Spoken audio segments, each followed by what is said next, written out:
Good evening, my friends. This is Paul, and tonight I'm going to be reviewing Celeste for the Nintendo Switch. This was the kind of game that I was really excited about ever since I played Towerfall on the Switch. That was such a blast, and to think that it was made by a simple indie development team called Matt Makes Games.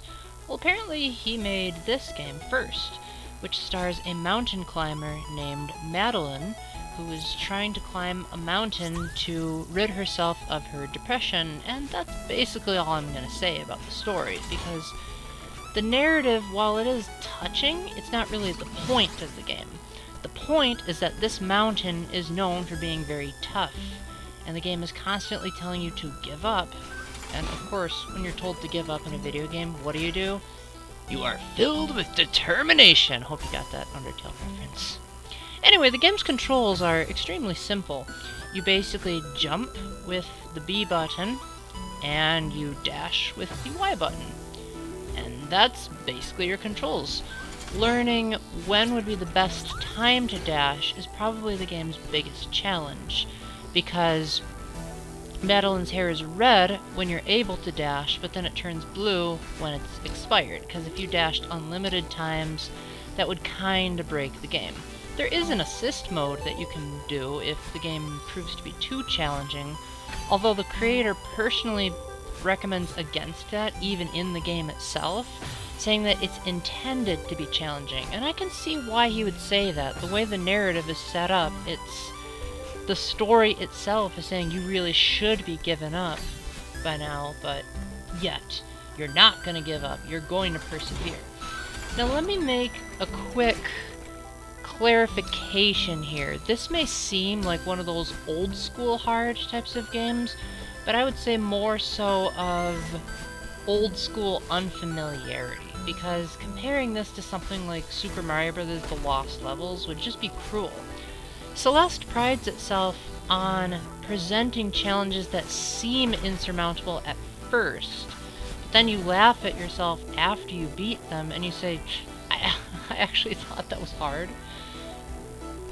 And so you begin to realize that the more you get through the game, you realize that you've been learning how to climb the mountain the whole time, and the game's just been subtly getting you to think that your frustration was aimless, even though it was actually learning.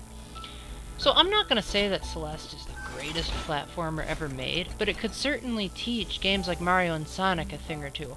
For one, death and restarting a stage takes literally only a couple of seconds.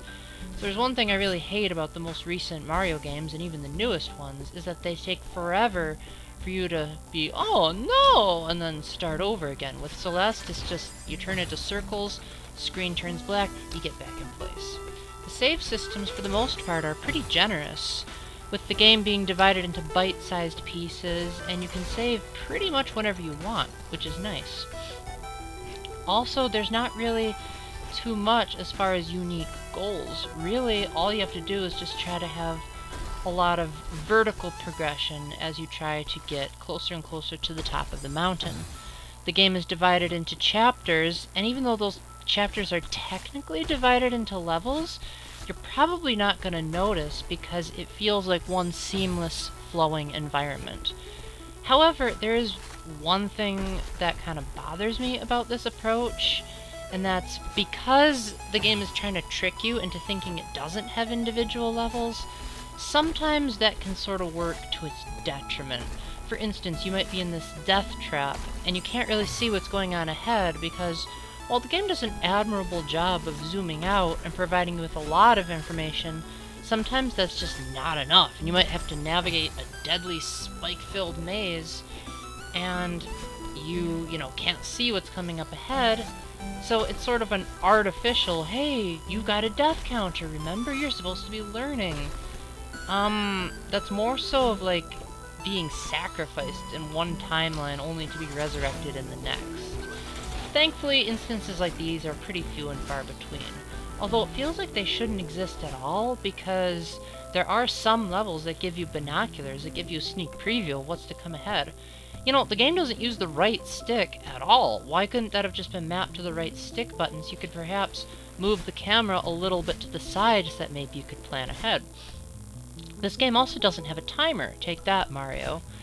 But on the other hand, there are definitely moments where the game treats itself like a speedrun. There might be boss battles and chase scenes, etc., that encourage you to try to beat the stage quickly. This is by no means a rhythm game, although every now and then you will have to jump to the rhythm of obstacles to get a hidden collectible or two. This game even has a speedrun clock, if you really think you're all that. Although, most of the time, patience and precision are going to be the key here. A lot of times, the difficulty comes in just not knowing what to expect, and once you get in that groove of, oh, I get it, so that's what I was supposed to do. It's a sense of satisfaction that kind of feels like doing a successful workout, where you think it's impossible, and you're so sore, and then you overcome all of the odds, and you're like, wow, I actually did it. I didn't think I could, but I did. Now, Celeste, for the most part, controls really fine. For having such a simplistic control system, I kind of wish this could be incorporated into more games. However, if there's one avenue that I think the developers accidentally kind of missed the mark, it had to be in the department of which direction Madeline would dash. Because it may seem like, oh, this side-scrolling platformer shouldn't be that hard to align yourself in 2D space. Well, I tried playing with a GameCube controller, the Joy-Cons, and a Pro controller, and none of them seemed to have that satisfactory go exactly where I wanted them to go.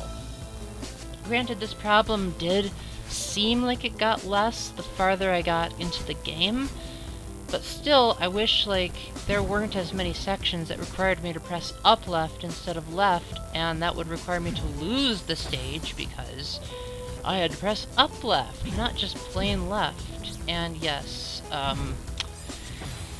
there are more of those than you would think. That being said, this is one of the best platformers I have ever played.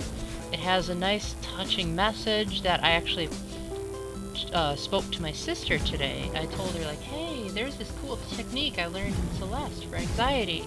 So it can give you real-world techniques for how to overcome all odds. So not only is it a fun game to beat, but it's a fun game to teach you how to beat real life and treat it like, you know, life is a big mountain, and it may seem impossible, but you can overcome it. So with that, I give Celeste my highest recommendation.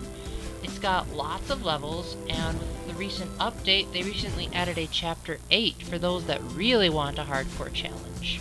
And if you think the challenge is too much for you, you can always turn on assist mode. I didn't bother testing it, because I didn't find out what assist mode even did until after I beat the game.